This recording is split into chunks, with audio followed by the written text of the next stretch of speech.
Hey friends, welcome or welcome back to my channel. My name is Victoria, and today we're going to be talking about some male-male romances. So I am a big male-male romance fan. I love male-male romance. I read it a lot, and I've talked about quite a few on my channel.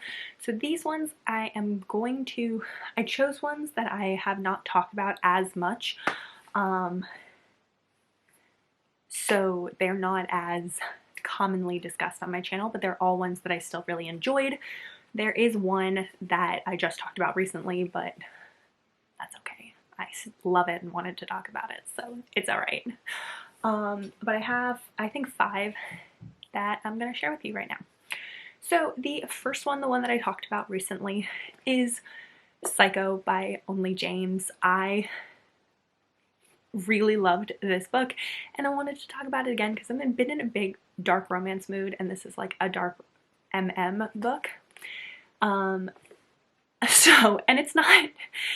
it's not too dark, like, themes wise, but it's like dark because it's serial killers. So this book is about a serial killer named August, who is part of the Mulvaney family. The Mulvaneys are all adopted siblings, adopted boys who had psychopathic tendencies, and their adopted father raised them to be killers, but only kill bad guys. One of the heroes is August, who is a Mulvaney. He is a serial killer, and the other hero, his name is Lucas, and he is actually a FBI agent. He has recently left the FBI, and he's now working as a professor at the same college that August is a professor at. And Lucas happens to be clairvoyant, so he knows things about people that they have never told him. And so when August and Lucas meet for the first time, they bump into each other, and Lucas is able to put like his hand onto August, and he gets a flash of August killing someone, and Lucas knows that he's knows that he's a killer. And August can tell by the look on Lucas's face that he knows. And so August kind of becomes obsessed a little bit with Lucas. It's very instant connection type story. August is the kind of person who knows he has psychopathic tendencies, so it's not like directly love, but it's as close to love as a psychopath can get. August is also autistic. He also has savant syndrome, and so he fixates on things, and he fixates on Lucas. And Lucas and August end up having this really amazing relationship where they end up kind of working together to take down a serial killer who's different than August, because August is a killer who only kills bad guys. They work together, Lucas and August, to take down a serial killer who is killing innocent women. And so they have to work together, and they fall in love, and it's so cute. It's so good. 10 out of 10 would recommend. Awesome. Then next one that we're going to talk about is a totally different vibe, and that is Shot on Goal by L.A. Witt. This one is book 3 in a series, but you can totally read it as a standalone. I read it completely out of order. You do not need to read the other 2 in order to understand this one. This one is about a guy named Brad who is a goalie for a hockey team, and his team has just won the Stanley Cup, and he goes out to a bar afterwards to celebrate by himself because all his other friends are going to a straight bar and he wants to go to a gay bar, and he ends up at a gay bar where he sees the coach of the team that his team just beat in the Stanley Cup. So it's the coach of the rival team, and his name is Anthony, and they end up striking up a conversation and realizing that they have a lot in common. And it talks a lot about how being gay in the NHL and how even though people are more tolerant now, that he still feels very alone. And Anthony and Brad end up talking, and they end up spending a lot of time together and seeing each other after. They end up hooking up that night and seeing each other afterwards, and they end up starting this relationship, and it's a completely forbidden relationship. And they're like, it's the off season, so they're like, it's not that big of a deal. We'll just end it when the season starts again, and then we will go our separate ways. But it ends up getting to be much more deep, much more of a intense relationship, and they end up developing really very real feelings for each other.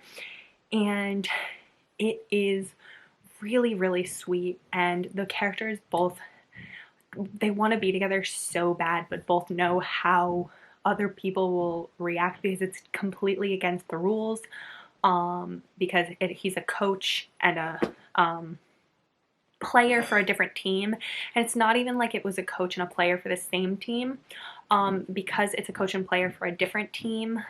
They're worried about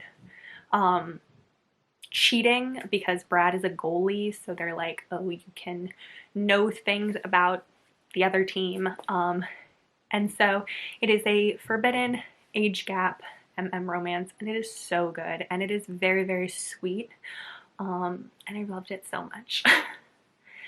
Then the next one that I'm going to talk about is Drilled by K.M. Newhold. This is part of the Four Bears Construction series. I think it's actually the last book in the Four Bears Construction series, but again, these can be read as standalones.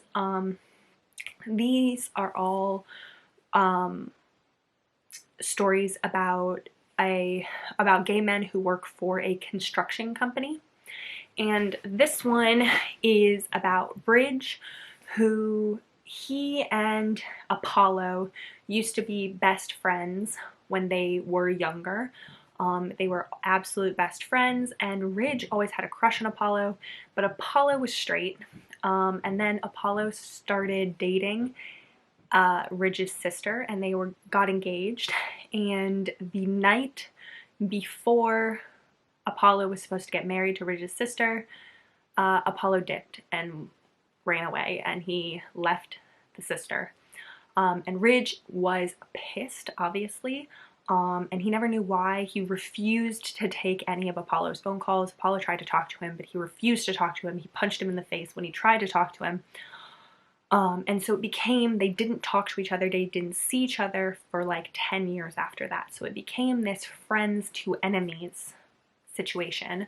And now years and years later, it's like 10 years later, Apollo has gotten a job at Four Bears Construction where Ridge happens to work, and Apollo didn't know that, so they end up working in the same place together, and they end up seeing each other after all this time, and they are they are sent by their boss to work on this camp that has hired the team, and they have to stay at this camp building all of the outbuildings for the camp, all of these like cabins at the camp, and they stay there, and so they're stuck in this place for like 2 months, I think, rebuilding all the cabins and working and basically camping for the 2 months or whatever that they're there. So it's very forced proximity, and they end up having to work out their issues, and they end up falling in love, and it's so cute. So it's a very, very good friends to lovers type romance, and I really, really enjoyed it and would totally recommend it. Then the next one that I'm going to talk about is Unspoken Vow by Eden Finley. I talk a lot about Eden Finley on my channel because she is one of my favorite authors, but I have not talked about this one a lot. Unspoken Vow is book 2 in the Steele Brothers series, I think is what the series is called, but you can totally read them out of order. This one I preferred a lot more than the first one, so I would recommend reading them out of order. The first one kind of is irritating. And this one is about Brody and Anders. So in This one, they are roommates. They end up having to move in. I'm pretty sure it's Anders. Anders has to leave his house, and he has extreme PTSD. He has extreme anxiety. He has a lot of he's struggling a lot with his mental health. He was abused and attacked in the past by a ex-boyfriend, and so trigger warnings for that. And so he is struggling a lot with his mental health because of it. He is kind of almost agoraphobic. He's kind of afraid to leave the house. He gets nervous around lots of people, loud noises. He has nightmares, that kind of thing. And he ends up moving in with Brody, and Brody didn't really realize how bad Anders was, and Brody wants to help him, and so they end up forming this friendship where Brody is helping Anders deal with his mental health and overcome his issues and learn how to deal with it in a more healthy way. And it's very, very cute, very sweet. Strong trigger warnings because of all of the things that Anders deals with. Or I think there are discussions of suicide, that kind of thing. Would go in cautiously, but would still very much recommend the book. Then the last one that I'm going to mention is Heated Rivalry by Rachel Reed. This one is another hockey romance. This one, they are both hockey players, but they are on rival teams. They are very much rivals. They have not gotten along ever. They are always kind of pitted against each other because they started in the NHL at the same time. They are top players, so they are very much battling for like their stats and everything. And this is Ilya and Shane. So this one is one of my favorite enemies to lovers romances because the enemies to lovers builds so much. It is not like in some enemies to lovers where it's like, oh, we were enemies for 5 minutes and then now we're over it. This one is over years. It is years of them before they eventually, like, it's long process of them being drawn. So but it's not slow burn because they basically are like having hate sex in the beginning. So they are both closeted. This is not a situation where a lot of men are out in hockey. I don't think any are out in hockey at the time that this book takes place.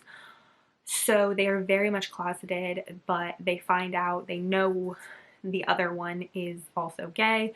And it's a relieve the tension kind of situation. But they very much stay not getting along for a long time before they actually have feelings for each other. And this is a very long process. And the story ends in a happy for now. The second half of their duet comes out this month, I think, or maybe next month. I'll put the date on the screen that the next book in the series comes out. I think it's called The Long Game. I didn't realize when I first read this book that they were going to have a second one. I just recently found out that there is going to be a second one, which is why I wanted to include this one in this video. But I am definitely going to have to give this a reread before the second book comes out because they are so good in this one and in the other books in the series, which are not about them, but that they are side characters in. They are still closeted in the other books in the series, so the subtle glances and the taunts on the ice are really funny because you know as a reader that they're actually together and nobody else does, so you can read the undertones of the interactions. But this book is so good. I would totally recommend it if you like enemies to lovers, if you like hockey, if you like MM. But that's it for this video. Those are the ones that I'm going to talk about today. So please give it a like if you liked it and subscribe to the video.